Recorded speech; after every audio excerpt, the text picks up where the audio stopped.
Welcome to the channel and welcome back if you've watched before. Now this isn't the scheduled video. I was meant to be doing some work outside on the workshop, but look at this, the weather's absolutely dreadful. I'm not doing anything out there anytime soon. And it's due to be like this now for the next 6 or 7 days. So going out on the bike is just not going to be an option for Louise and I. So I thought I'd just do this little fill-in video, and it's a video I was going to do anyway because we've had some comments previous asking how we get our communications onto the camera. Now it's obvious that Louise doesn't have a camera on her helmet. Traditionally, when you go out as a pair, you'd have a camera on each helmet. When it comes to editing, you put all the footage in, overlap a few of them, and that's how you get your communications. I don't have that option. I only have a camera on my helmet. So we've been asked quite a few times, how do we get the dual audio working? So I'll go through that in a minute. I just thought I'd show you the helmets that we use and why we bought them and why we still use them. So let me just put mine aside. I won't show you mine because it's got all the wires in it. It's not all that pretty. We'll show you Louise's. She runs the black one. It's exactly the same as mine. Mine's just got a bit yellow in it. And we use the Nolan N120-1, and it's an absolutely fantastic crash helmet. Now, we've been using these for well over a year now, so we've got good experience with them and we can give you our honest review on them. Now this isn't a full review. I did a video 6 months ago on my helmet. I'll put that in the link in the description. You can go over there and now I've got all the details and it's got all the specs in it. Anyway, it's just a quick overview. I'm going to just show you what we use. Like I say, it's the Nolan N120-1 helmet. Not the prettiest helmet in the world. I come from a background of street fighters and sports bikes, so I always had the Arrows and the AGVs. You know, they're pretty helmets. They're lovely. Not always that comfy, but they're pretty helmets. These aren't that pretty. I'll give them that. They look a bit fishbowly. But when we decided to get the adventure bike, we just thought, you know what, we're getting older. The adventure bike's a different thing. We need to think about more practicality than we do looks. So we both decided that we wanted an open front helmet, or one that we can use open front if we wanted to.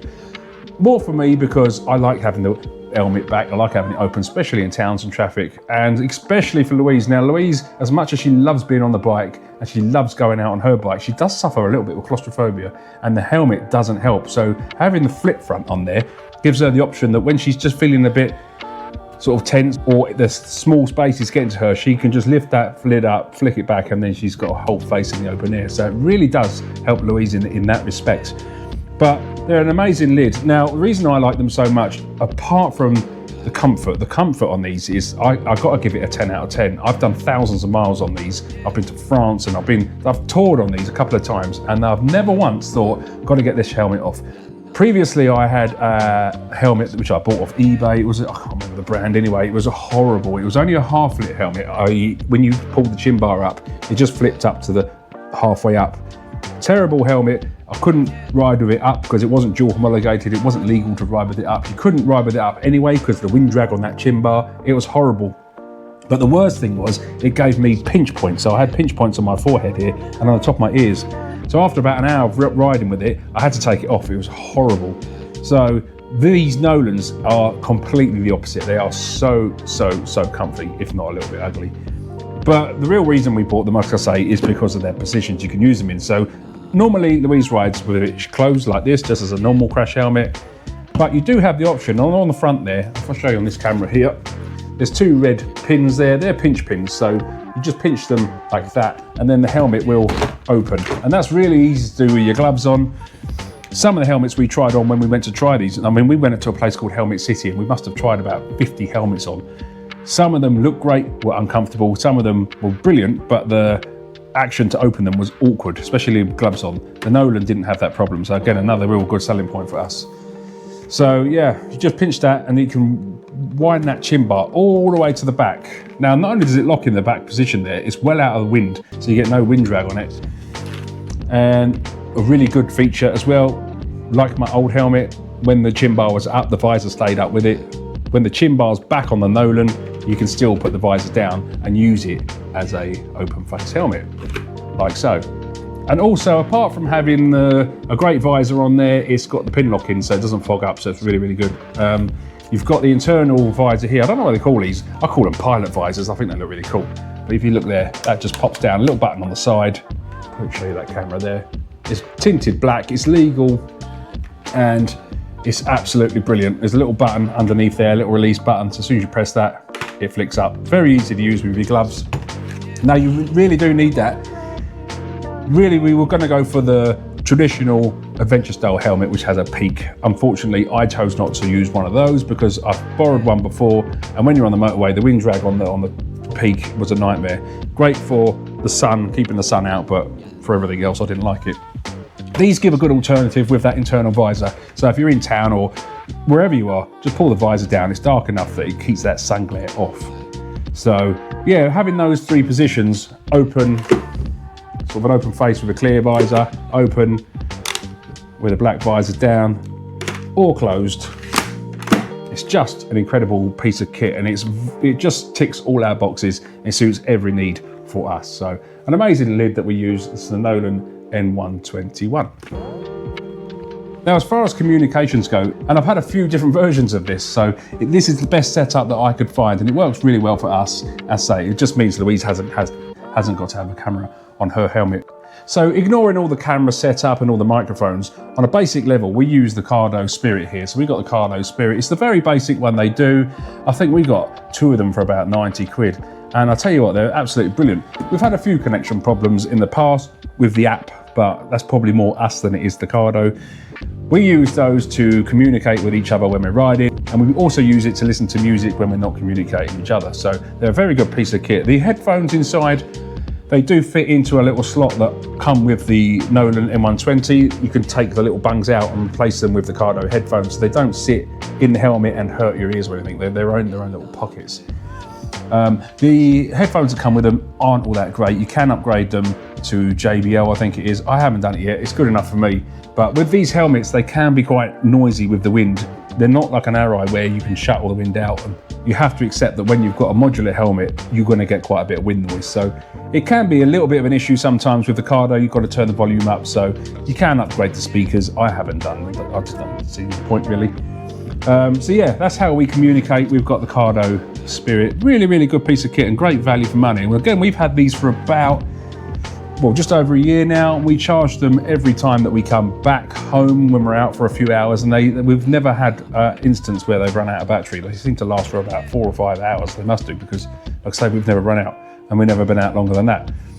And they've just been charged and charged and charged and charged, and they're still great bits of kit. We may upgrade them soon to the Pack Talk, because we're now starting to ride out with friends. We've got a tour this year that we're going with friends. With the Cardo Spirit, you can't link them to a group. There's just one-on-one, and that's it. The Cardo do a Pack Talk, which we're going to look into, where we can then link with our friends and you can have a bit of a group talk. But that'll be a video later on down the line. Don't know a lot about them yet. But these things, really, really good for our just general communications. Now, the question that we was asked, how do we get our audio onto the camera? How do Louise and I come onto here? Now I say it's really simple. This is the setup that I made. So I'm going to show you the chin bar that I made for my GoPro. Now, if you run a GoPro on your crash helmet, you'll probably look at this and think, what the hell has he done there?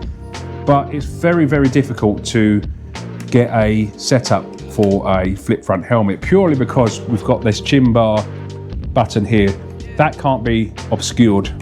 Normal GoPro mounts sort of fit in the middle there. That can't be obscured.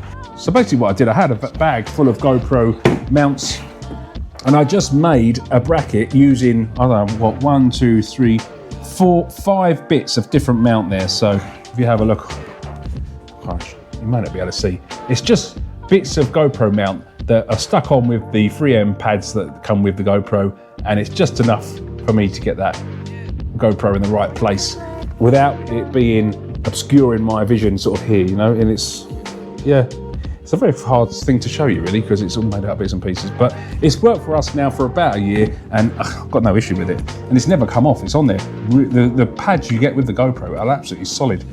So that's how I mount my camera to the helmet. It's, I say, a bit Heath Robinson, but it works. And the audio, the way the audio works is I have a microphone in my chin bar. So I've got a DJI microphone, which wasn't the cheapest bit of kit, but it's great quality from when I'm out vlogging on my own.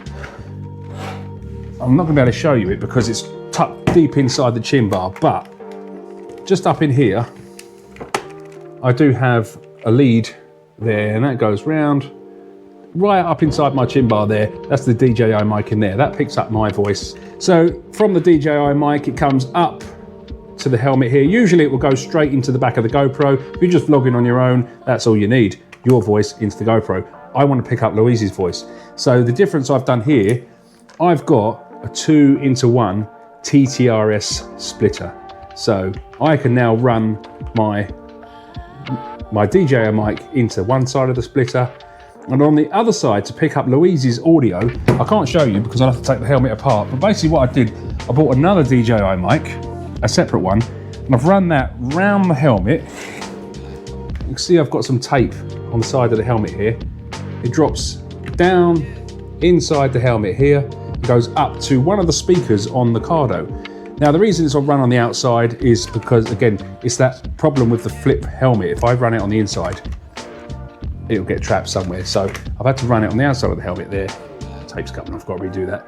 It just runs up, and I've got that sat right next to one of the speakers, my right-hand speaker on the Cardo. So not only are you hearing my voice from the DJI mic I've got on my chin bar, you're hearing Louise's voice that's coming through the Cardo, through our normal communication system, into the second DJI mic.